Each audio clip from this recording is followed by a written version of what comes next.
Oke. Dia cancel itu kok. Noise ya Pak ya? Kenapa? Itu cancel noise Pak. Kemarin di mic doang. Iya, tapi mic-nya kegedean ini. Gua suaranya ini parah nih gue nih. Ntar, mic-nya gue kecilin dulu biar, oh udah kayaknya udah oke. Oke, poin gedenya dulu ya. Poin gedenya, enggak pertanyaannya berapa orang yang sudah mainan AI di sini? Nah, ChatGPT aja. Sebagai user biasa kan? Oh, kalau user biasa gue yakin semua ya.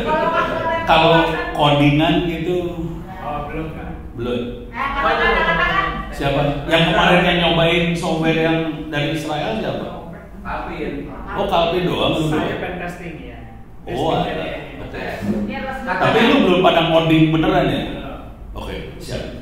Tapi perasaan Rendra kemarin udah nyoba-nyoba. Oh, dia suka begitu Pak tuh. Oh, dia suka gitu emang? Oke, siap. Tapi ngomong jujur dulu ya, AI bukan hanya dipakai di security, AI dipakai di semua bidang. Oke, saya kemarin dipanggil sama BPKP, sama KSP, kantor staf presiden, dipanggil sama DJA, Dirjen Anggaran, karena dirjennya dimarahin sama menterinya. Intinya semua butuh, jadi ya kan AI itu outputnya ada dua ya. Yang satu klasifikasi, yang satu lagi dukun. Generatif. Generatif itu dukun yang lebih canggih lagi. Oke. Jadi yang satu klasifikasi, satu dukun ya. Oke. Kira-kira gitu dulu. Pelan-pelan ini gue pelan-pelan ngajarinnya ya. Pelan-pelan ngajarinnya.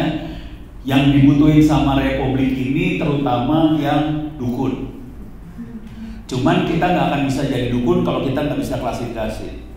Ini lu bingung, mudah-mudahan nggak terlalu bingung ya. Tapi pelan-pelan saya kasih lihat ini paper gua dulu aja dah, biar kebayang. Dukun itu prediksi apa? Dukun prediksi, tahu aja lu. Oke, kira-kira gini lah cara berpikirnya. Oke, ini kelihatan nggak? Maju ke depan. Geret. Yang belakang geret kursi ke depan. Hah? Ini susah digedeinnya. Nah. Udah pol. Kelihatan kagak? Kelihatan. Ya lu kelihatan belakang. Kalau data driver Disuruh masuk agak mau. Susah lu bener. Negara kita nggak maju-maju. Pantas negara. Oke, sekarang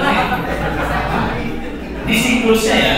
Siklusnya kira-kira kayak gini, cara berpikirnya kayak gini. Oke. Ini berlaku untuk mau startup lah, mau dirjen anggaran lah, mau kabinet lah, mau secure IT lah, mau mabes lah, semua siklusnya kayak gini sebenarnya sama aja. Oke. Di sebelah sini adalah bisa manusia, bisa bukan manusia. Kalau secure IT di sininya bukan manusia ya. Secure IT kan di sininya jaringan. Kalau startup di sininya customer. Kalau kabinet di bagian ini adalah masyarakat. AI itu dia akan masang sensor buat dapetin apa yang terjadi, buat bisa melihat apa yang terjadi di sini.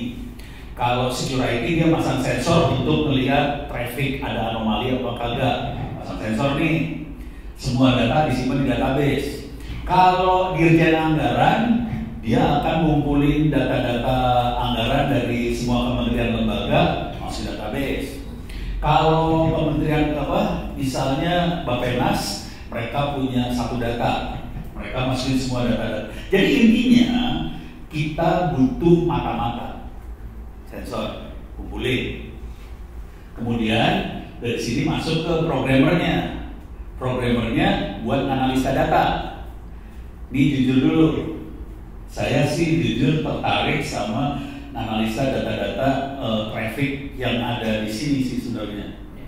Buat paper jurnal, soalnya gue lagi dapat tekanan harus bikin paper jurnal Q2, Q1. Mereka kita kan. Kita bilang mau mati dia. Ya, soalnya jujur data traffic Republik Indonesia pasti beda sama yang ada di Amerika, beda sama Israel, sama negara lain. Mereka nggak bisa punya data kita. Gitu. Jadi lu kalau main AI, beli produk Amerika, beli produk Israel, nggak akan jalan di sini. Soalnya karakternya beda. Nah ini jadi menarik di sini. Output dari sini ada dua nih, klasifikasi sama dukun. Nah ini masuk ke presiden lah, menteri lah, CEO segala macam, supaya bisa balik lagi menjadi customer experience, customer journey. Kalau kabinet jadi program kerja kabinetnya, kira-kira kayak gitu. Jadi siklusnya kayak gini sih sebenarnya. Kuncinya mata-mata. Oke, saya kasih lihat benda-benderanya ya, apa yang paling sederhana. Semua pada tahu lah pasti. Paling gampang ya. Gue masuk paling gampang, Tokopedia. Masuk lagi yang paling gampang lagi, Bukalapak. Ini gampang. Kita masuk gampang-gampang aja ya. Coba lihat di sini. Ini pasti ada iklan kan? Kelihatan iklan yang gue lihat isinya elektronik nih. Di sini pasti ada iklan juga. Iklannya kelihatan elektronik lagi. Pertanyaannya, iklan setiap orang sama atau beda? Kenapa bisa beda?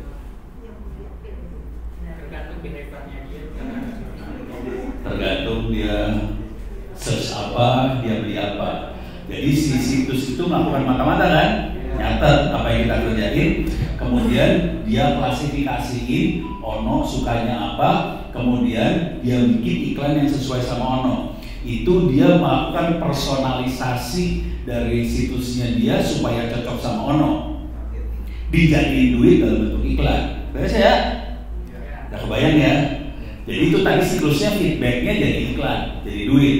Oke. Yang seru juga kalau saya klik ini gitu, mesen barang, gua turun ke bawah sini. Ini ada barang terkait, barangnya sama lagi nih. Ini AI juga.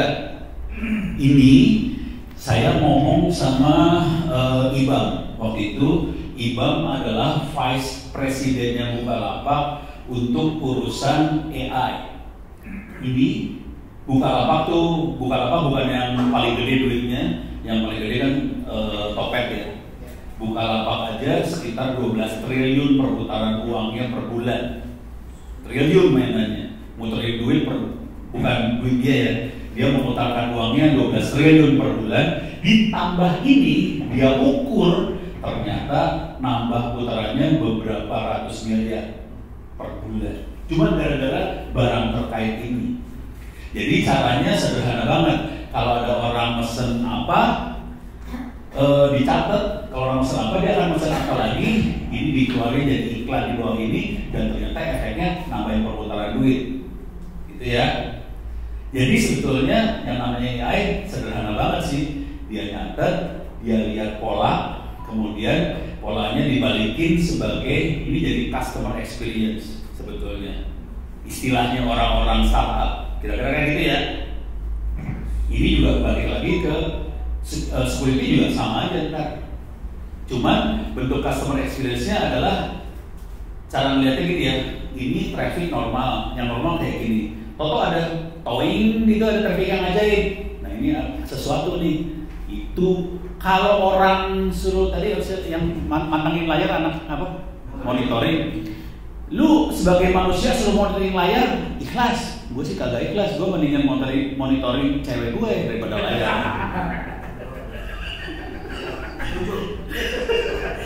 Monitoring apanya cewek gue kan, gue tidak enak.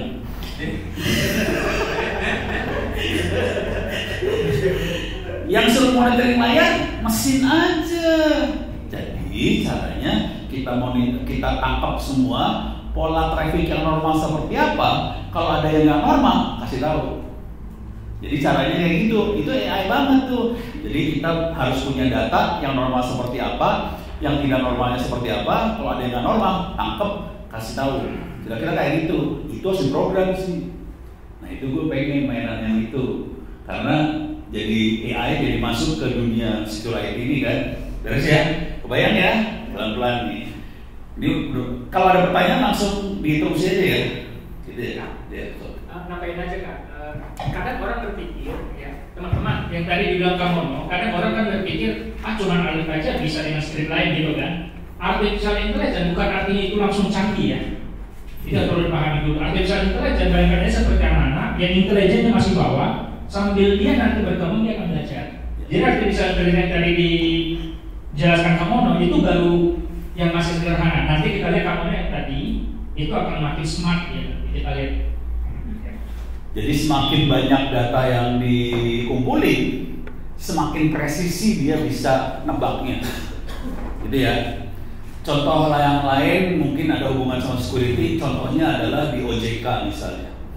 OJK itu atau DBI, mereka mengoperasikan sistem RTGS apa yang buat transaksi duit ya. Dia harus mendeteksi kalau ada fraud, kalau ada orang yang nyuri segala macam. Jadi caranya sederhana, dia kumpulin semua traffic dia kumpulin, tapi ini trafficnya bukan traffic jaringan, dia kumpulin traffic transaksi uang. Yang normal traffic transaksi uang kira-kira kayak gini, berapa transaksi per hari, per jam itu berapa transaksi. Toto ada yang naik, terus trafficnya kayak gimana, itu dia tahu ini nggak beres. Tapi itu nggak mungkin dikerjain sama orang, mata orang bakal lepas. Jadi itu dikerjakan sama mesin. Jadi fungsi mesin adalah supaya manusia hidupnya enak. Makanya saran gua anak-anak monitoring coba ngembangin seperti ini, dan ini itu udah levelnya skripsi S2 S3 sih sebenarnya. Jadi habis ini lu pada sekolah dijamin halal, dosen lu kagak bisa. Masih lulus, nggak juga sih. Yang jadi masalah kadang-kadang kalau dosennya kagak bisa nggak ngelulusin minta dicabok. Iya, dosen-dosen kadang-kadang minta dikumpulin deh. Udah beres ya, bayang ya. Oke, sekarang saya akan coba ngasih lihat pelan-pelan contoh yang lain. Contoh paling sederhana, Google Maps. Saya paling suka sama Google Maps. Soalnya ini apa sih namanya? Visual. Jadi kita bisa ngelihat. Oke. Saya akan ngelihat traffic. Ini kelihatan traffic. Sorry. Gua gedein. Nah, gede kayak gini paling enak dah. Ini Google Map ya. Semua tahu Google Map. Pertanyaannya, warna hijau, lalu lintas lancar atau macet? Macet. Merah? Macet. Pertanyaan sederhana lagi. Kok Google tahu? Dari mana dia tahu jalannya macet, jalannya lancar? Hah? Dari HP. Bener ya? Balik lagi, Google melakukan mata-mata. Kalau saya lagi di kampus, saya nanya kayak gini, sebagian mahasiswa ngomongnya Google tahu dari satelit. Wih, keren banget loh, Google kaya banget punya satelit buat monitoring semua mobil di seluruh dunia. Jadi cara yang paling blow on adalah HP Android itu dipakai buat mata-mata. Dari mata-mata itu kita tahu jalan macet atau lancar. Walaupun dari mata-mata itu ketahuan anggota TNI jalannya dari mana ke mana kelihatan semua. TNI lagi bergerak kemana kelihatan. Semua kelihatan ya. Yaitu side effect dari Google-nya. Tapi ini beres ya. Ini namanya klasifikasi. Kita bisa klasifikasi jalan lancar, jalan macet, beres. Sekarang udah pernah lihat Google Map jadi dukun? Belum? Belum pernah lihat? Belum pernah lihat ini jadi dukun? Serius lu? Serius belum pernah lihat? Gua kasih lihat perdukunan. Itu AI fungsinya dukun. Contoh dukun kira-kira gini, ini Google Map ya. Tapi dukun yang bakal kita butuhin ke depan, presiden ke depan itu dia butuh dukun. Contoh dukunnya presiden kira-kira gini. Dia pengen prediksi sebaiknya program apa supaya rakyat miskin menjadi sejahtera. Mana yang harus dia rubah, bukan dia rubah. Program apa yang harus dia kerjain supaya masyarakat yang miskin jadi sejahtera. Contoh, itu dukun. Jadi programnya apa? Nah, sekarang kita lihat dukunnya di sini. Contoh, kita mau jalan nih, Tangerang, salah nulis ya? Bener. Tangerang ke Jakarta ya. Wes. Oke. Dari Tangerang ke Jakarta. Kita ini Tangerang, gua bikin ke Jakarta. Oke. Berangkat sekarang kelihatan nih macetnya di sini ya, kelihatan ya? Macet. Dukun bukan? Bukan dukun. Ini masih klasifikasi karena dia monitoring semua kendaraan saat ini, nggak ada dukunnya di sini. Dia tahu jalan yang tercepat lewat sini, cuman kondisi macetnya di sini dia bisa lihat. Oke, saya mundurin dulu jamnya biar ini kan leave now. Saya mundurin ke ini jam 10 ya. Saya mundurin ke jam 7 pagi lah hari ini. Tadi ini jadi arsip nih ya. Jam 7.30 lah. Lewat sini juga tetap lah. Oke. Ini macetnya parah ya. Oke. Tapi ini sejarah tadi pagi. Sekarang kita lihat dukun. Kita lihat dukun beneran. Tolong dilihat jam ini saya bacain ya karena di belakang nggak bisa lihat nih kayaknya. Ini jamnya 7.30 hari Senin jam 8 Januari. Oke. Sekarang saya ubah. Ini saya ubah. Saya klik next. Selasa udah kejadian belum? Belum. Kita lihat ya. Selasa tanggal 9 Januari. Oke. Macetnya masih sama ya? Macetnya masih sama? Hah? Agak berubah dikit, coba ya. Kita mundur dulu, Senin. Yang sebelah mana? Sini ya? Dekat sini. Oh, dekat situ yang berubah ya? Coba next. Oh iya benar, ini berubah ya? Sebelah kanan berubah ya? Coba kita hari Rebo. Rebo.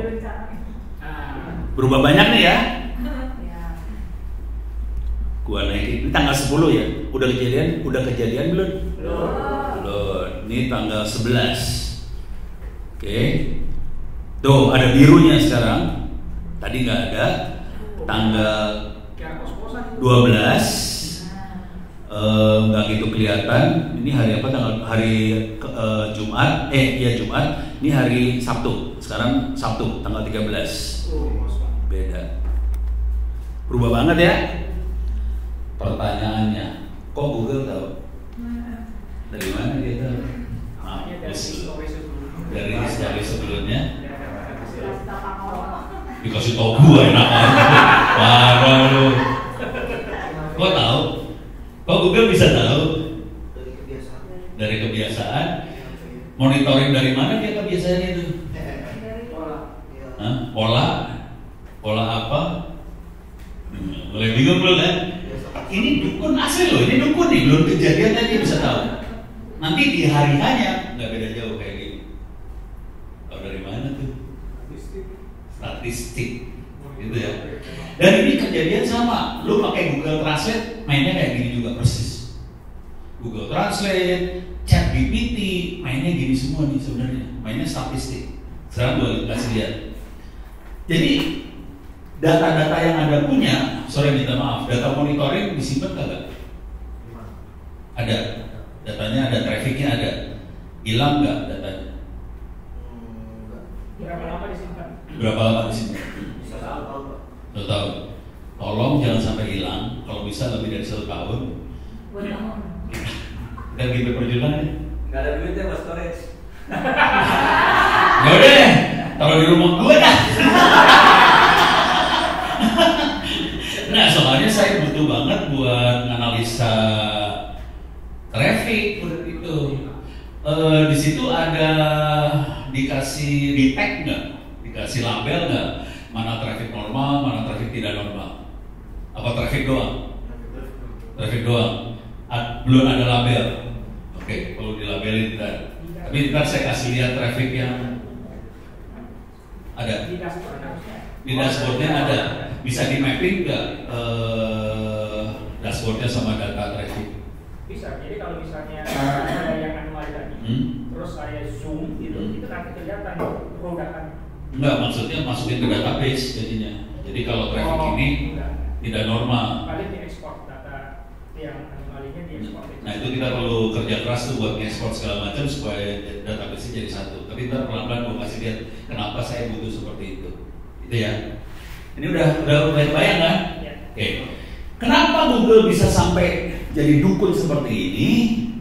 Sederhana banget sih sebenarnya. Gue kasih lihat setannya. Setannya ada di sini nih. Klik ini, di sini ada your timeline. Jadi Google mencatat semua traffic handphone. Ini kelihatan ono kemana aja. Oke, kelihatan kemana aja. Hah? Iya, kemarin gua ke Padang Panjang nih kelihatan nih kemarin nih gua jalan, kelihatan kan. Hari apa ya waktu itu ya? Coba ya gua lihat. Yang ini bukan. Tuh kan, jalan kan gua. Mantap. Ini cari jalan baru kemarin tuh dari Lubuk Linggau ke Palembang di jalan baru. Ini lewat kebun. Tapi intinya gini, Google mencatat semua traffic di dunia dari tahun 2009 sampai 2024. Setiap hari dia catat, udah gitu dia forecast. Kalau hari Jumat di Jakarta jam sekian kira-kira trafiknya kayak gimana? Dari bertahun-tahun tadi di rata-rata kayaknya kayak gini nih macetnya di sini dapat. Beres ya? Jadi itu semua hanya bisa dilakukan kalau kita nyimpen data mata-mata tadi. Makanya gue pengen banget data Anda jangan sampai hilang. Soalnya kalau hilang, gue nggak bisa jadi dukun. Kepaksa pakai menyan, nggak mungkin kan? Jadi perdukunan ini hanya bisa terjadi kalau lu nyimpen data. Dan itu saya butuhin banget buat bikin paper jurnal Q1, Q2 lah. Buat jadi profesor beneran.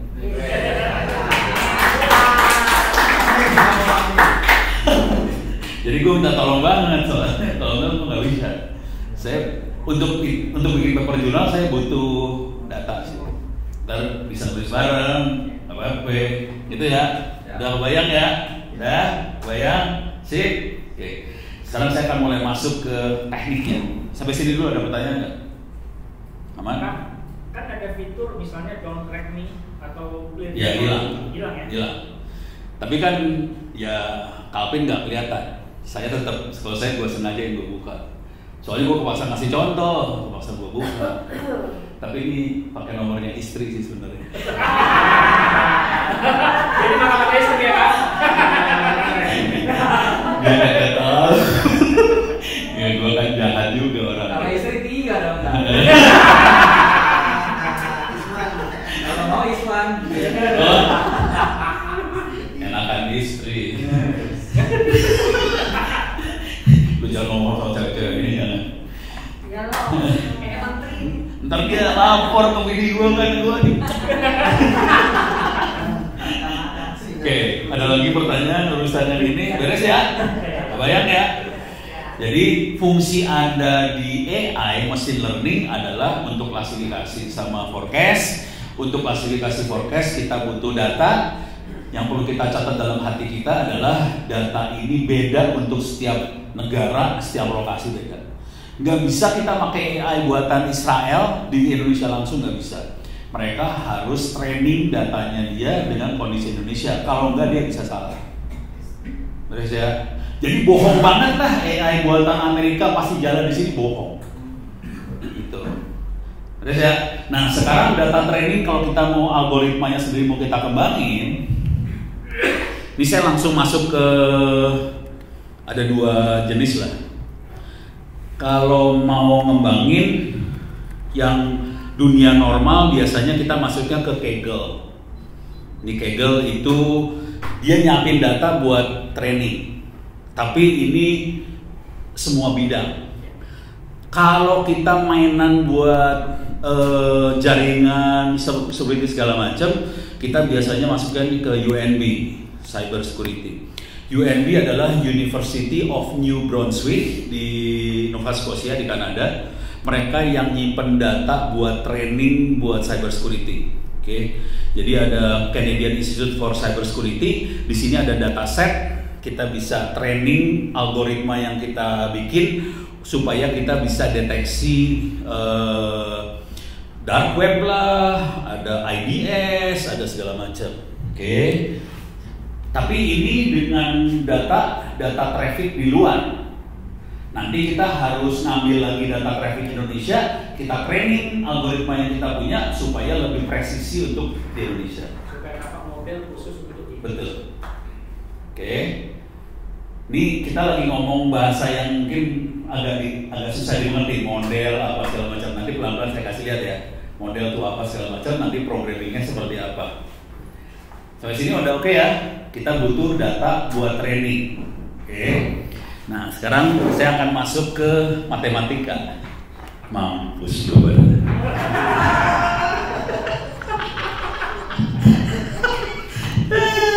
Emang enak. Gue buka ini baru dah.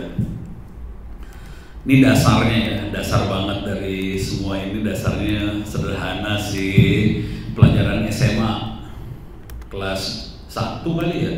Udah lupa. Udah lupa. Udah Seumur kita boleh lupa. Ini yang lain yang masih rambutnya masih hitam harus ingat. Oke.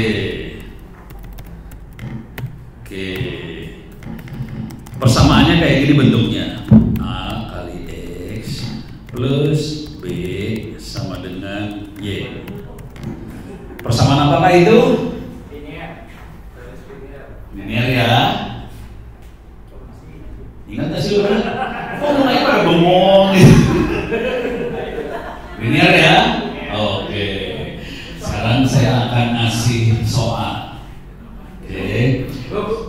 Belum tahu udah lupa. Ini mah gampang, asli itu mah gampang banget. Nanti kalau kita mulai masuk algoritma, mau neural network lah apa, persamaannya kayak gini doang sih sebenarnya.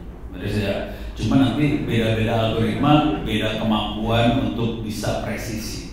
Kira-kira yang kita kejar presisi. Bagaimana kita menjadi dukun tapi dukunnya presisi, gitu ya. Tingkat kesalahannya rendah, itu yang kita cari. Tapi bukan overfitting kan? Apa? Bukan overfitting. Bukan overfitting. Ya itu terlalu teknis. Tar dulu lah. Tar pada pingsan. Kira-kira persamaannya kayak gini dulu ya. Sekarang saya kasih data training. Nih gua kasih data training ya. Kalau X1 Y-nya 7, X2 Y-nya 8. Oke, X3 Y-nya 9. Oke, coba kalau X4 Y-nya berapa? Berapa?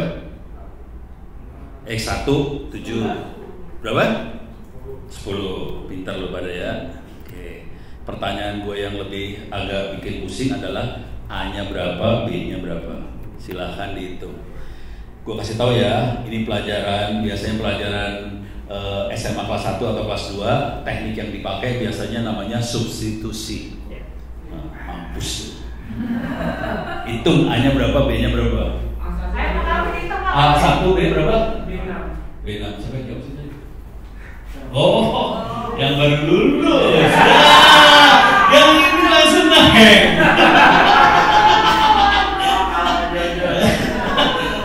Yang baru lulus sekolah, mantap. A1 B6 ya. Dapat sepeda nggak? Dapat sepeda. Lagi udah sebagian itu, Pak. A1 B6. Ngerti gak sih dong? Ngerti? Not responding, Pak. Not Kalau panik, Pak. Ini gua ngasih lihat cara ngitungnya lah. Cara ngitungnya ya. Gua masukin aja angkanya ya. Ini kalau X1 Y7 gua masukin. Berarti kalau gua masukin A kali 1 tambah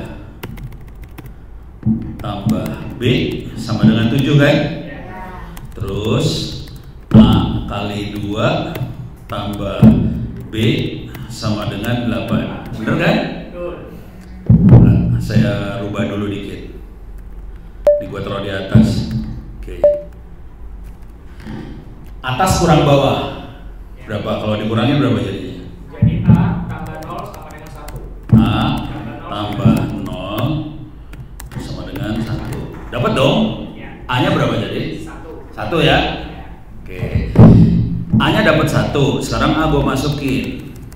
1 kali 1 tambah B sama dengan 7. Jadi B-nya sama dengan berapa? 1 kali 1 1 ya. 1 kali 1 1 dipindahin ke sebelah sana, jadi B sama dengan 6. Udah beres gitu doh. Itu namanya substitusi pelajaran SMA kelas 1. Beres ya? Kalau SMA kelas 1 tadi berantem. Dia mau berantem. Pelajarannya berantem aja. Capek. Oke, udah beres ya. Udah. Berarti kita dapat A-nya 1, B-nya 6. Oke. Ini yang atas adalah training data.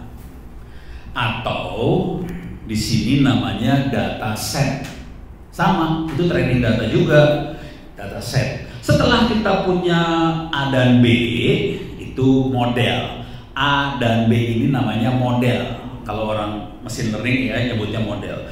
Jadi kita punya data set, dari data set kita dapetin model. Setelah dapat model, kita bisa pakai itu model buat klasifikasi atau dukun. Sekarang saya mau jadi dukun, contoh dukun. Oke. Kalau X-nya 10, saya pengen jadi dukun nih. X 10, Y-nya berapa? 16. Ini namanya dukun. Beres ya? Kalau X-nya 20, 26. Ini dukun. Dukun cuma gitu doang. Jadi kuncinya lu harus punya training data, dapetin model, kita bisa forecast atau klasifikasi. Makanya saya butuh banget data monitoring Anda jangan sampai hilang supaya saya bisa dapetin model. Dari model kita bisa dapat forecast, bisa segala macam. Beres ya? Jadi tolong data jangan sampai hilang. Itu penting banget, nyawanya ada di situ. Karena data Anda itu spesifik. Itu data jaringan di Republik Indonesia. Orang Israel kagak tahu, orang Amerika kagak tahu, orang Australia kagak tahu, semua orang nggak ada yang tahu. Yang tahu cuma orang Indonesia. Jadi kalau kita bisa bikin model buat Republik Indonesia, sangat dibutuhkan oleh siapapun presidennya tahun 2024 besok. Besok. Sekarang. 14 Februari. 14 Februari. Bulan besok. Ya, dan mereka akan naikin anggaran pertahanan ke 2%. Yang bakal dapat duit lu pada. Gitu. Insya Allah dapat duit. Cuma saran gua gini, kita bikin paper jurnalnya cepat-cepat supaya ngasih tahu bahwa kita jagoan. Tolong kasih kerjaan dong, soalnya kita jago. Gitu. Kalau gitu, kalau kali itu dijadikan kominfo mau nggak? Enggak. Itu jelas. Enggak, gue gak mau masuk penjara soalnya.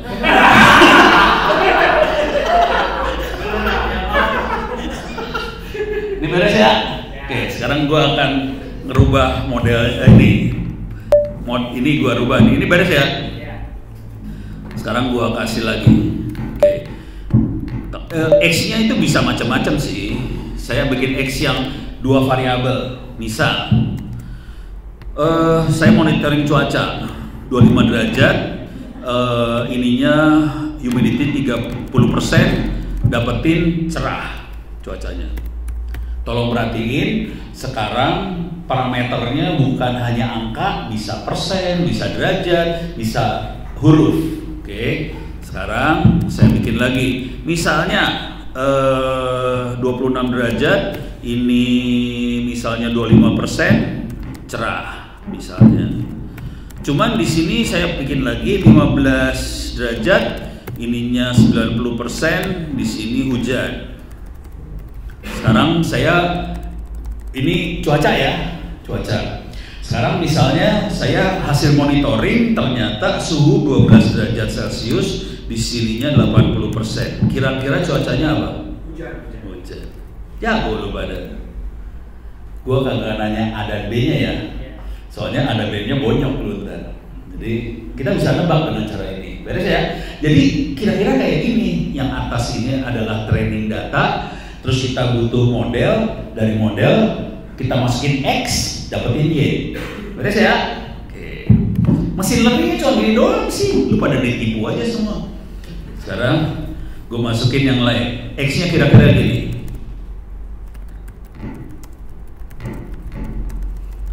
Kalimat ya, teks. Y-nya 1. Nih udah gitu. Gua sakit perut. Y-nya 0. Oke. Terus sekarang bikin lagi misalnya Denny kita keren banget.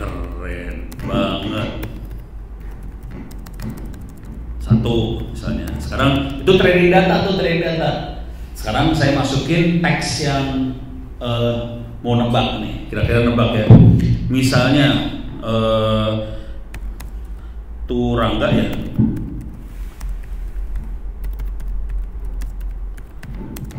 Y-nya berapa? 0. Pada jago langsung ya. Ini adalah klasifikasi ya. Ini di atas adalah training data, di bawah ini klasifikasi. Jadi di AI kita boleh variabelnya bisa angka, bisa tulisan, bisa gambar, bisa apa aja kita masukin, kita bisa dapetin ininya. Cuman yang kunci yang sering orang tidak sadar adalah kita harus punya makhluk ini. Kalau lu nggak punya training data, nggak punya dataset, sampai kapanpun lu nggak bisa nebak. Gitu. Kuncinya di dataset sebenarnya. Oke. Ya, sampai sini ada pertanyaan? Pertanyaan nggak ada? Aman? Ono ranginya jelas banget ya. Kenapa? Ya. Seberapa bagus data yang dijadikan untuk yang di training? Ini pertanyaan bagus banget. Oke. Ini contoh yang saya kerjain. Ini kalau enggak gue kasih lihat beneran aja ya, data beneran. Atau gue kasih lihat contoh. Ini datanya nanti saya kasih lihat contohnya. 1 Indonesia Award. Saya masuk ke web 1 Indonesia Award. Oke, ini adalah award buat anak muda Indonesia. Lemah banget ya internet gue. Ini nggak pakai internet sini, gue pakai tethering dari HP. Oke, ini masuk. 1 Indonesia Award adalah award buat anak muda di bawah 35 tahun yang inspiratif. Oke, ini juri-jurinya. Nah, yang penting bukan yang itu mah juri parah. Ada Bu Nila Muluk, ada Pak Emil Salim, bekas menteri dua-duanya, ada Pak Fasli, deputi menteri, wakil menteri, ada Puni, ada Ono, ada Gelo, dan satu lagi yang penting yang ini. Ada yang bikin salah fokus. Kelihatan nggak sih di belakang? Gue gedein lah. Gedein lagi ya. Oh kan, mantap. Itu banyak gitu kan? Thailand mah cowok, lu suka sama cowok. Parah. Nah, salah klik. Jadi tadi Indonesia Award kira-kira gini. Bayangin, untuk masuk Indonesia Award kita harus masukin nominasi bentuknya tulisan. Setiap tahun ada 20 ribuan orang yang dinominasi. Dan proses seleksinya dilakukan dalam waktu nggak sampai sebulan. Pernah bayangin nggak sih kita milih tulisan dalam waktu kurang dari sebulan, jumlahnya 20 ribu. Padahal sebulan cuma ada sekitar 20 hari kerja. Dalam 20 hari kerja harus nilai ribuan tulisan, mampus loh. Akhirnya gue bikin ini datanya kira-kira kayak gini, gue kasih lihat. Datanya kira-kira biar mampus kalian ya. Ini contoh data ya. Ini contoh data. Datanya kayak gini nih, horor. Ini file Excel sih. Nah, nih datanya kayak gini. Jadi bentuknya tulisan Di sini ada tentang obstacle, tingkat kesulitan, outcome, outreach, sustainability, dan di ujung sebelah sini, belakang mudah-mudahan kelihatan, ini ada angkanya. Jadi ibaratnya gini, ada jawaban soal esai, ada nilai. Dan kita sudah ngumpulin data ini sekitar 13 tahun, per tahunnya ada sekitar 10.000 tulisan. Tulisan kayak gini nilainya berapa? Yang nilai itu Pak Emil, Bu Nila Mulung ada nilainya. Gue minta dong sama ini, sama siapa? Sama yang megang data, teman-teman dari Tempo, gue minta dong datanya. Jadi dia punya data, tulisan ini nilai sekian, tulisan ini nilai sekian, tulisan ini nilai sekian. Ini kan pertanyaannya seberapa presisi tadi kan ya? Nah, yang seru adalah, ini ada angka nih. Yang seru adalah gini, dia si program model yang kita buat akan ngeluarin sesuai dengan statistik lah. Jadi sebagian besar juri akan cari aman. Dia akan ngasih nilai rata-ratanya di tengah-tengah nih, 7 kayak gitu rata-rata. Akibatnya semua tulisan yang dimasukin akan keluar 7. Kalau sebagian besar orang ngasihnya 7, dia kasih tulisan apapun jadi 7. Nah, seberapa bagus data yang kita masukin supaya datanya jadi keluar hasilnya benar, gitu kan? Nah, itu kuncinya.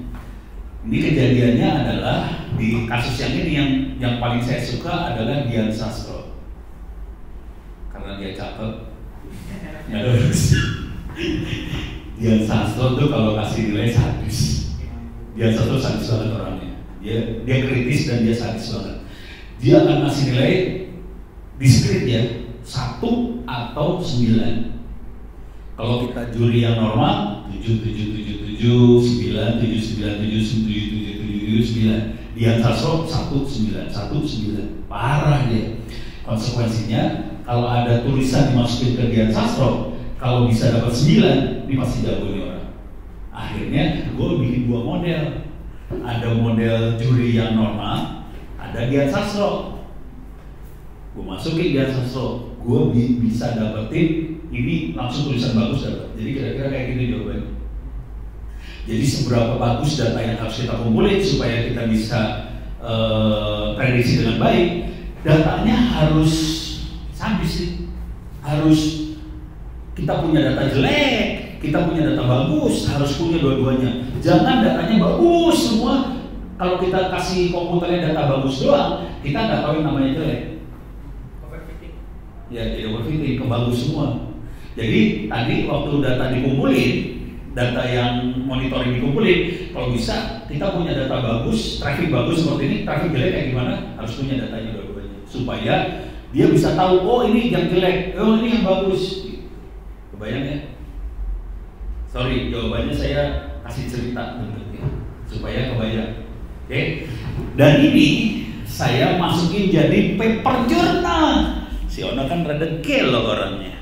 Ini gue kasih data. Kalau mau tahu jurnalnya di sini ya. Yes, klik. Oke, Jiteki Ono.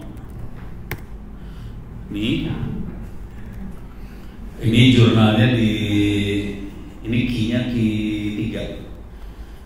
Jadi saya membandingkan. Nah, yang seru adalah ini yang Anda lihat di depan ini.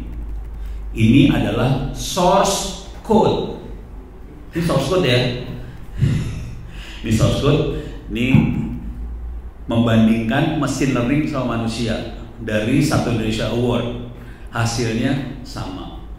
Nggak beda jauh antara manusia sama mesin. Tapi kalau kita lihat papernya, ini bisa di-download PDF-nya. Saya udah download. Saya kasih lihat aja papernya ya langsung ya, biar kebayang. Jadi paper jurnal tuh kira-kira kayak gini bentuknya ntar. Kalau nggak salah kan papernya yang ini kalau nggak salah. Ya bener ini dia. Nih, gua nulis sendirian waktu itu iseng. Ini nulisnya kalau tahu, ini saya nulisnya seminggu. Cuman data dari Tempo supaya bisa diolah butuh waktu 6 bulan. Jadi nanti data tadi tuh, data monitoring Kan tadi gue langsung ngomong, ini udah dikasih label belum? Ini traffic bagus, ini traffic masalah. Itu biasanya akan butuh waktu lama buat ngelabelin. Jadi itu akan bulan tuh artinya. Buat analisanya minggu. Saya bikin programnya sekitar 30 menit doang. Bikin program 30 menit, langsung analisa, bikin paper jurnalnya seminggu, langsung terbit. Yang seru adalah si ini. Nah, bayangin dalam paper jurnal gue kasih source code. Ini source code nih. Ini source code. Dan si reviewer jurnal nggak tahu bahwa orang masukin ini source code di sini. Asli nggak tahu gitu. Udah pernah lihat source code-nya machine learning? Nah, ini source code-nya kayak gini. Ada pertanyaan pakai apa? Pakai apa? Gue praktekin langsung ya.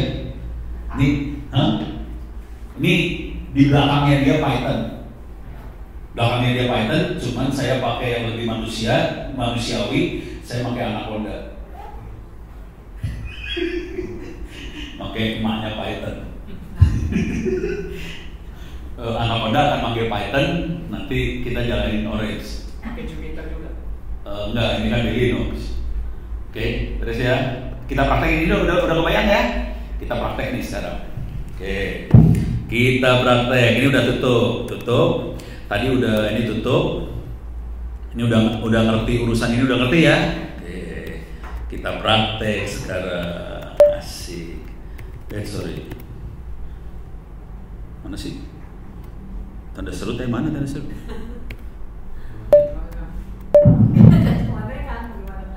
Tanda seru gue mana tanda seru? Bisa keluar gue. Tanda seru gue di mana sih? Escape dulu kan? Udah escape. Titik 2 Q. Iya siap. Gue masuk ke Anaconda ya. Honda Activate Orange 3. Oke. Softwarenya bisa di-download free gratis. Saya masuk sini aja biar Anda bisa nyoba. Silahkan cari namanya Orange. Oke. Ini dia softwarenya. Orange Data Mining. Softwarenya kayak gini, nanti source code-nya kira-kira kayak gini lah. Softwarenya kira-kira kayak gini ya. Ini free, bisa di-download buat Windows, buat Mac, buat apa, bisa di-download semua. Oke. Nah, sekarang saya akan coba jalanin Orange Canvas. Kalau pakai yang bukan Linux sih tinggal klik doang. Karena gue pakai Linux, kepaksa gue ketik Orange Canvas, kita jalanin. Oke. Ini lagi jalan. Restore, no. Oke. Kalau pertama kali jalan, di sini ada contoh example. Klik example, di sini bisa kita jalanin contoh-contohnya. Ini gampang sih, contoh gampang. Programnya kayak gini, gambar doang programnya. Jadi programnya gambar doang, nggak ada titik koma, nggak ada ngetik, cuma klik drag jadi. Beres ya? Sekarang kita akan programming yang paling blow on di dunia. Saya akan kasih contoh langsung ya. Oke, ini saya tutup dulu. Ini tutup, ini tutup biar nggak pusing kepala, biar nggak serem. Ini tutup dulu semuanya. Kalau kita baru install, biasanya kita akan dapat sampai sini: data, transform, visualize, model, evaluate, unsupervised. Yang bawahnya ini associate, geo, network segala macam nggak ada.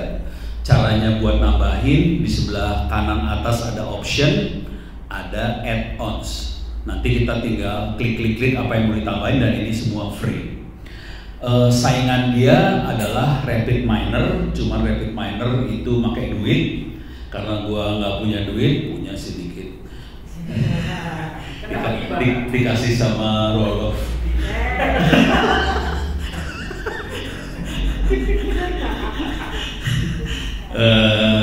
Tapi tetap aja gue lebih suka yang free, open source, Orange. Mana Roloff nih? Roloff kagak ada. Wah, masa ngasih duit kawan lo dikit. Nggak, udah. Oke, sekarang kita lihat dulu yang ini ya. Di bagian data, di sini ada dataset. Oke, dua kali pencet. Dataset, ini ada contoh-contoh dataset yang bisa kita mainin di sini. Ini saya bacain, ada car evaluation, online retail, Titanic, breast cancer, smoking, apa segala macam. Kalau nggak salah ada cyber security juga sih di bawah. Kita Ya. bisa buat dataset sendiri kan? Ya. Lu mau ngelihat dataset bikinan sendiri atau kita pakai yang udah ada dulu? Yang ada dulu kan? Yang ada dulu aja ya. Kita akan pakai yang ada dulu ya.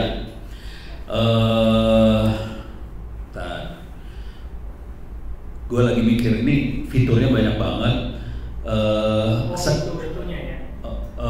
Kemampuan analisa macam-macamnya banyak dia.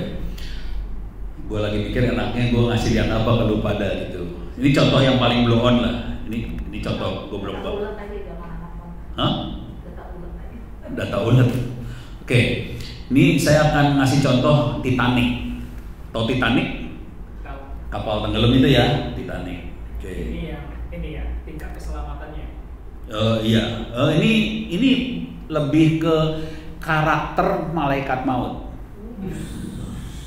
Dia ngambil siapa sampai selamat. Iya.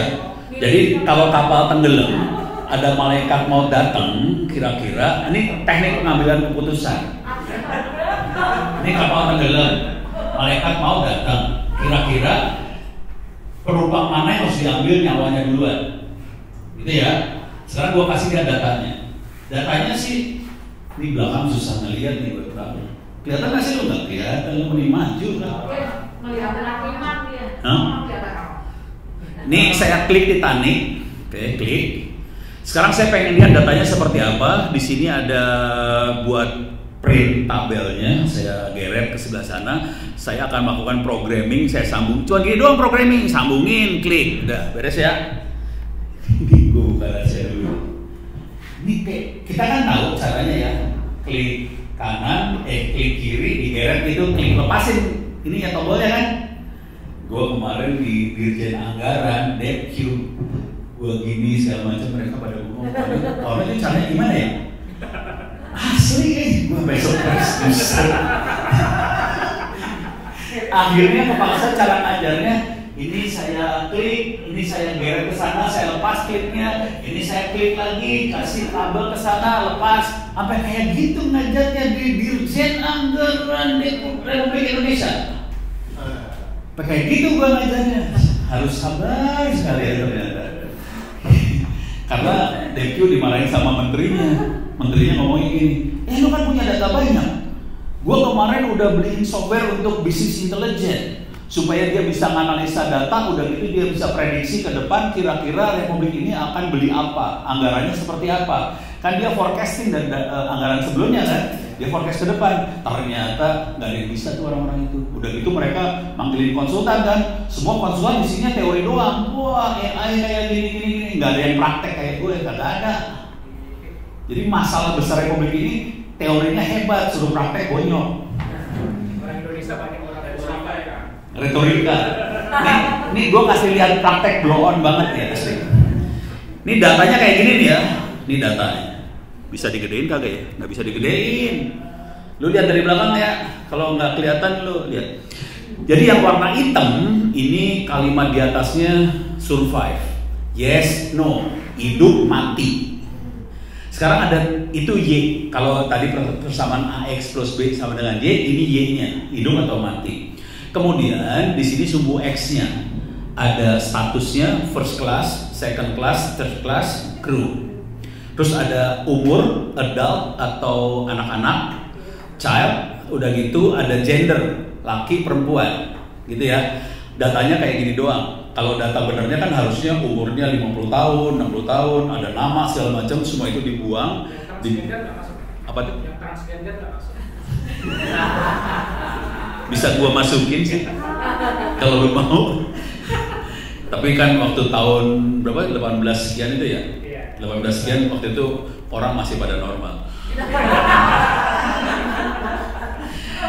Jadi ini jumlahnya ada 2.201 penumpang Titanic, dicatat semua laki, kelas berapa, dewasa, anak, mati atau hidup. Data cuma kayak gini doang. Pertanyaannya, bisa nggak dari data ini kita bisa ngelihat bagaimana bukan seorang ya, malaikat maut mengambil keputusan? Ya bisa pakai decision ini. Jadi kalau dalam bahasa kerennya adalah decision support system, itu bahasa kerennya. Oke. Itu termasuk kategori machine learning, termasuk AI. Pertanyaannya, ini lihat parameternya ada 3 ya. Status, kelas 1, 2, 3 atau kru, umur, dewasa anak, terus ada laki perempuan. Pertanyaannya, parameter cuma 3 itu ya. Status, umur, laki perempuan. Pertanyaannya, apa tenggelam? Malaikat maut datang. Yang dilihat duluan apa? Status, umur, atau laki perempuan? Umur? Dilihat dulu entropinya. Entropi itu? Dari setiap 3 itu kan. Waduh, ketinggian lu ngomongnya. Iya deh, makasih Canggihan dulu. Yang sederhana aja dulu. Pokoknya 3 doang nih. Status. Laki status berarti kelas 1, 2, 3. Bukan umur. Coba, yang umur berapa orang?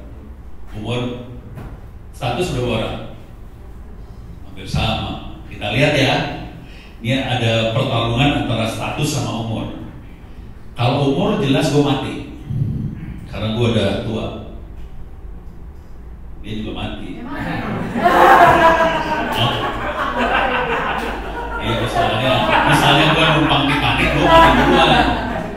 Lu pada yang masih rambut hitam belakangan matinya ya. Kalau kita pakai kelas 3, jadi kalau kelas 1 kemungkinan nggak mati kan? Kelas 3 mati duluan. Kita lihat nih. Oke. Data kayak gini doang ya. Sekarang programmingnya kayak gini nih caranya. Programmingnya. Ini saya buang. Di sini banyak algoritma buat bikin model. Saya bacain doang, saya nggak akan terangin itu makhluk apa. Di sini ada linear regression, ada logistic regression, ada naive bayes, ada tree, apa segala macam banyak. Oke. Yang perlu kita ingat tadi, datanya bukan angka ya. Datanya bukan angka, datanya tulisan loh. Status first, second, third, crew. Tulisan, teks. Udah gitu umurnya juga adult, child. Udah gitu gendernya male, female, teks semuanya. Sekarang kita akan ngetes. Cara ngetesnya di sini ada evaluate, di sini ada test score. Saya mau ngetes kalau kita melakukan machine learning, objektif dalam kepala kita adalah gimana caranya kita bisa secara presisi jadi dukun, gitu ya. Jadi kita harus milih algoritma apa yang bisa kita pakai supaya errornya seminimal mungkin. Oke, jadi kita akan ngecek error di sini. Jadi caranya data dimasukin ke test score, kemudian saya masukin algoritma nih. Ada logistic regression, ada naive bayes, ada tree, ada random forest lah, apa segala macam dimasukin ke sini. Oke, masuk.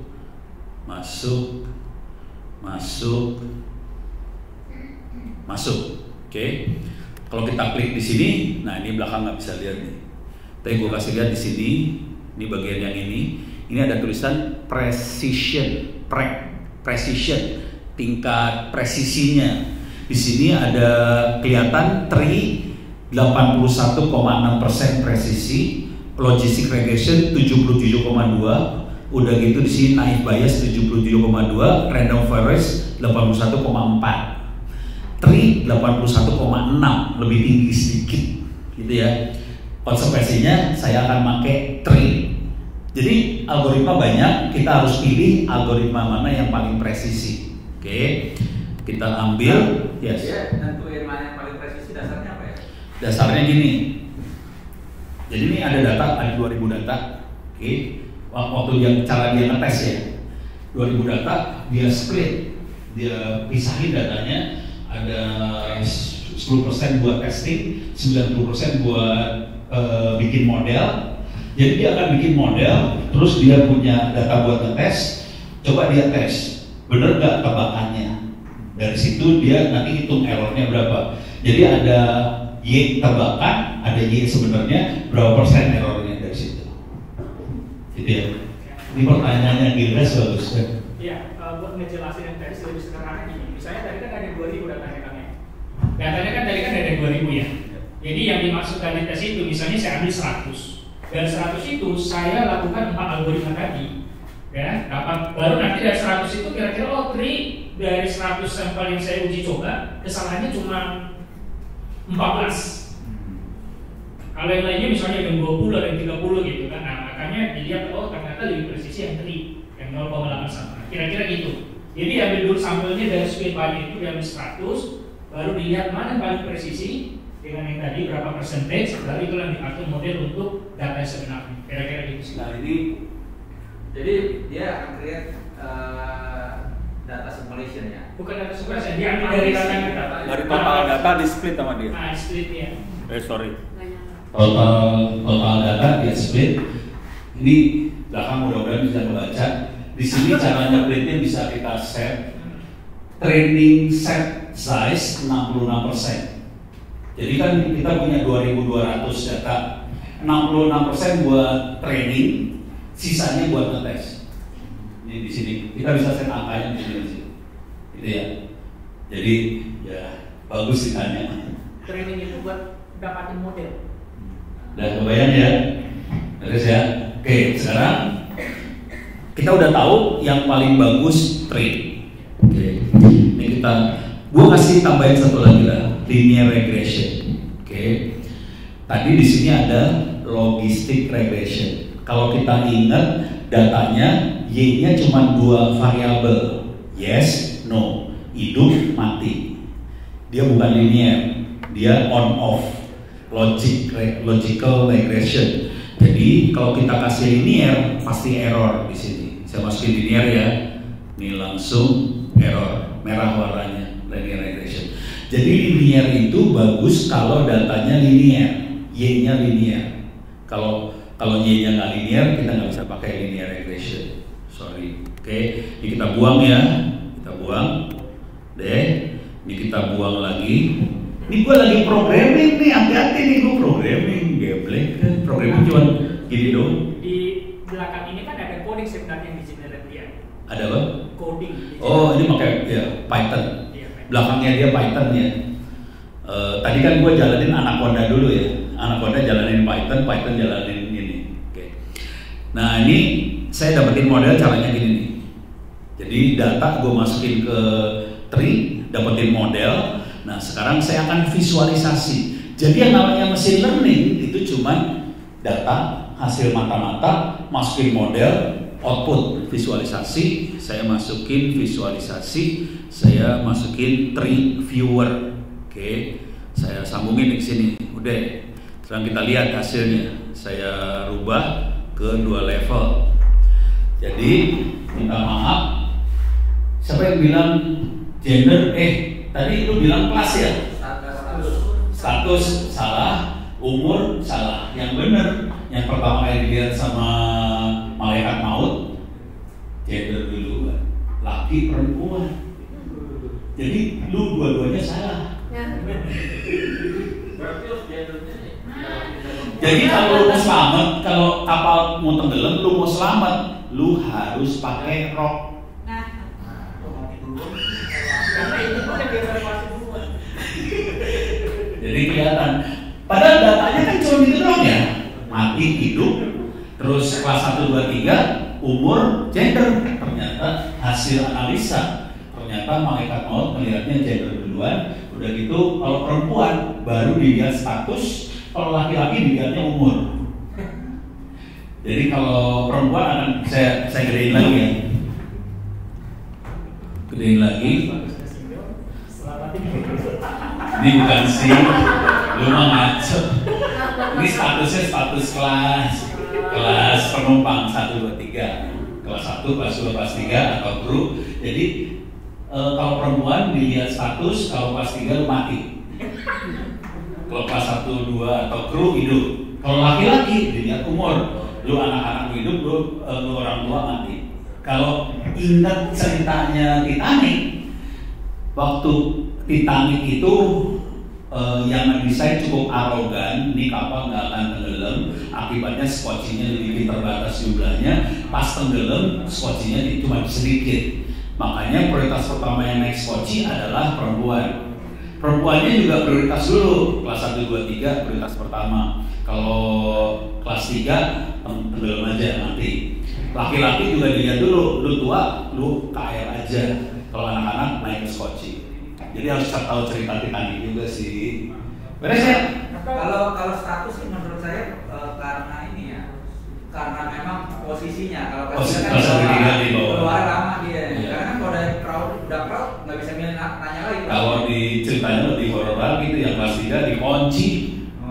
Itunya apanya, pintu kelas 3-nya dikunci, jadi mau dimatiin aja kelas 3 sih. Makanya jangan naik kelas 3 deh. Ya itu video pertama. Jadi moral dari mesin learning cuma satu, jangan kelas 3. Oke, ini udah kebayang. Sekarang saya akan rubah datanya. Programnya cuma gini doang. Mesin learning mah gini doang. Segoblok ini mah programnya cuma tolol-tolol kayak gini doang. Sekarang gua rubah data ya. Car evaluation. Saya car evaluation. Saya akan lihat dulu datanya seperti apa. Ini saya sambungin. Oke. Mudah-mudahan Bang bisa lihat nih. Oke. Ini dealer mobil ya, dealer mobil. Di sini jadi dibeli atau nggak jadi dibeli. Sebelah sini yang warna hitam. Oke. Di sini adalah harga. Kemudian di sini maintenance, harga bisa tinggi, rendah, biaya maintenance tinggi, rendah, medium, terus jumlah pintu 2, 3, 4, jumlah penumpang 2, 4 banyak, luggage, kalau keseluruhannya luggage ya, bagasi ada yang gede, medium, small, udah gitu ini safety, low, high, safety-nya. Pertanyaannya sama nih pertanyaannya. Bayangkan ini orang mau beli mobil, ada parameternya harga, maintenance, bagasi, safety, segala macam. Pertanyaannya, waktu orang beli mobil, yang pertama kali dia lihat apa? Harga. Ya, plus 62 banget ini ya. Kita lihat dari algoritma, dari data tadi, pakai algoritma ini kita bisa lihat cara orang ngambil keputusan seperti apa. Ya, oke. Ini udah kelihatan. Gua nggak akan ngetes algoritma yang bagus. Saya akan masuk sini. Ternyata bukan harga, jumlah orang. Jadi dia pertama kali, kalau orang akan beli mobil kalau jumlahnya 4 atau lebih. Kalau 2 hanya sedikit, hanya orang-orang kaya yang beli mobil dengan jumlah 2. Kemudian safety, kalau dia medium high bakal beli, kalau low nggak dibeli. Yang terakhir baru harga. Kira-kira kayak gitu. Beres ya? Oke, sekarang gua akan masuk lagi yang lain. Oke, nih. Sampai sini ada pertanyaan nggak? Nggak ada ya? Oke. Sekarang saya akan masuk yang lain. Ya. Misalnya waktu kita tadi draw yang tadi, di belakang itu kita bisa lihat Python code yang di-generate. Masuk ke enggak di sini. Bukan di sini ya. Di source code-nya kelihatan Python. Bukan di sini. Ya. Tapi ini Python semua dalamnya. Oke. Sekarang saya akan masuk yang lain nih. Oke.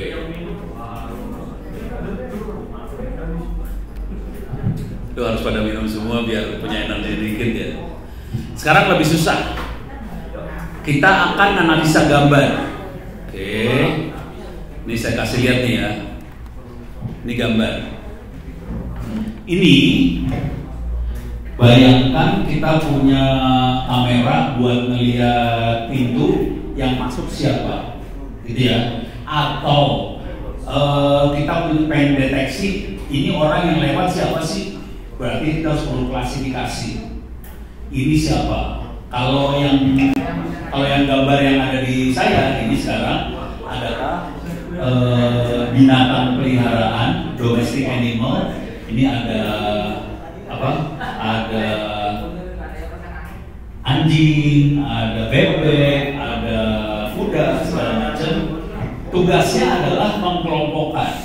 Oke, mengkelompokkan. Ini kelompoknya siapa? Kalau kita sebagai manusia tahu ini satu kelompok nih. Ini pasti nggak satu kelompok sama yang ini. Itu manusia. Oke. Terus ini satu kelompok nih, sama ini pasti beda, gitu ya. Itu manusia. Sekarang saya kasih lihat datanya seperti apa. Datanya parah banget kalau mau tahu sih. Ini data. Saya kasih lihat datanya. Datanya kayak gini nih. Datanya cuman ada nama file PNG, besarnya file kilobyte, udah gitu pixelnya, tinggi, panjang, lebar pixel. Jadi kalau jumlah pixel ini kali ini ya, panjang kali lebar dapat jumlah pixel. Tidak ada informasi ini berhubungan sama ini. Ini sama-sama kaki 4, ini punya buntut, yang ini punya sayap, yang ini punya bulu, yang ini punya apa? Rambut. Nggak ada informasi itu. Jadi fitur-fitur dari hewan itu nggak ada, dan kita harus dapetin fitur dari hewan tadi. Gitu ya. Kebayang? Jadi kita harus kelompokin berdasarkan kesamaan dari fitur tadi. Nah, buat kelompokin tadi, buat mengenerate fitur, nah ini udah mulai main yang namanya neural network. Neural network mainnya di sini nih. Oke. Nanti udah masuk deep learning ya. Deep learning. Ini kategorinya deep learning, kita mainnya neural network. Oke. Saya sengaja pakai gambar supaya visual banget kita bisa ngelihat. Oke. Nah, di sini untuk mendapatkan fitur tadi saya ngambil menu namanya image embedding. Kalau saya klik image embedding, ini saya bacain, di sini ada tulisan Google Inception V3. Makhluk apakah itu? Saya cari di sini Google Inception V3. Oke. Inception V3 is a convolution neural network that helps image analysis and object detection. Ini saya kasih lihat Google Inception V3 itu apa? Ini neural network kayak gini. Oke. Makhluk apakah ini? Ini adalah persamaan linear AX plus B sama dengan Y. Buktinya apa? Gue kasih lihat lu biar pada percaya sama gue. Nih ya, neural network AX plus B sama dengan Y, gitu ya. Oke, coba kita lihat gambarnya. Nih, ini belakang bisa lihat deh. Susah nih lihat bapak. Yang belakang jurusan IPS semua kan. Ini pelajaran SMA, nggak peduli IPA IPS sama aja. Ini pelajaran SMA. Nih, gua kasih lihat. Apa hubungannya perasaan linear sama neural network?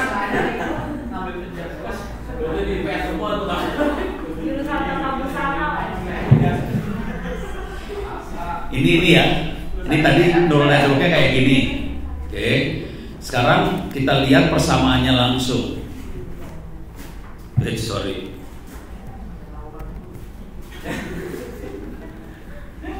Mana tadi teh? Ini dia yang bagus yang ini. Oke.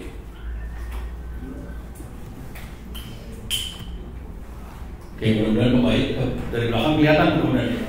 Tapi ini kalau kebaca, ini ada tulisannya X1, X2, X selanjutnya sampai XN. Ini X dikali W, X1 kali W1, X2 kali W2, X apa sampai XN. W ini di saya nulisnya jadi A. Oke, jadi A1 kali X1, A2, X2, A3, X3. Semuanya dijumlah, jadi jumlah dari AX tambahin activation energy itu B. AX plus B sama dengan Y. Ini adalah persamaan linear. Beres ya? Cuman X-nya banyak. Kalau tadi waktu gue kasih contoh, X-nya cuma 1. Kalau ini X-nya banyak banget. Suka-suka lu. Udah gitu persamaan linear ini dimasukin lagi ke persamaan linear, masukin persamaan linear, masukin persamaan linear, terus banyak banget. Jadilah si ini.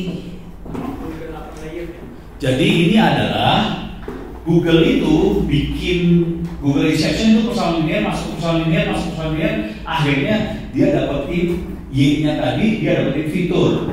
Oke. Nah, sekarang gua kasih lihat. Nih ya, sorry. Nih, oke. Sampai sini pusing nggak sih lu pada? Belum.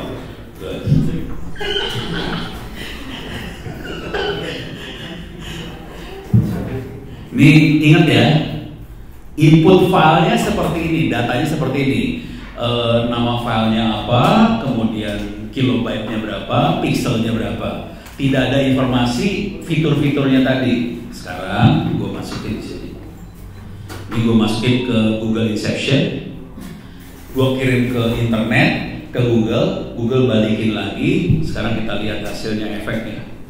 Ini masukin sini, kirim ke sini, kita lihat hasilnya parah banget. Ini kayak gini.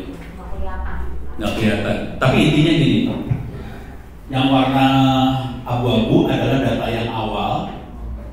Yang ini adalah fitur hasil perhitungan Google Inception tadi.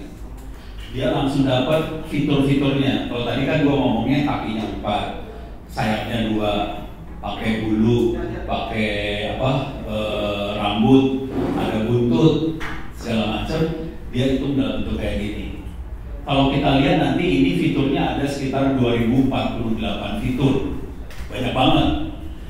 Kalau kita secara logika sederhana, cara mengkelompokkan adalah kita cari yang fiturnya sama jadi satu. Oh ini kakinya sama-sama 4 jadi satu. Oh yang ini ada sayapnya jadi satu. Oh yang ini kakinya 2 jadi satu. Artinya apa? Kita harus hitung dari fitur ini yang kira-kira angkanya dekat jadi satu. Contoh nih ya. Ini ada angka 0,34, itu foal. Di atasnya ada 0,36, itu horse. Kakinya sama-sama 4 nih. Jadi itu jadi satu. Yang perlu dilihat di sini adalah yang tadi gue kasih contoh, itu ada y-nya udah dikasih tahu. Ini y-nya nggak dikasih tahu. Ini tidak ada y-nya. Konsekuensinya untuk dapetin y-nya, kita dari fitur kita kelompokin berdasarkan fitur. Kalau yang tadi kelompoknya udah kita set dari awal. Lu mati, lu hidup, itu dari awal. Yang ini kita nggak ngasih tahu kelompoknya, kita langsung dari fitur kita bikin kelompok. Caranya gimana? Kita ngumpulin yang angkanya sama. Teknik ini namanya unsupervised learning. Yang tadi, yang 2 tadi adalah supervised learning. Soalnya y-nya udah bisa kita kasih tahu duluan. Kalau yang unsupervised, y-nya tidak kita kasih tahu, algoritma yang cari y-nya. Terus ya? Oke. Sekarang gua kasih lihat efeknya gimana. Ini buang aja biar kelihatan, ini buang ya. Oke. Sorry. Sekarang saya masuk ke unsupervised, saya hitung jarak, distance, yang angkanya sama jadi 1. Gitu. Jadi programnya cuma gini doang. Ini adalah mata-matanya, dia dapetin data. Ini algoritmanya buat dapetin model.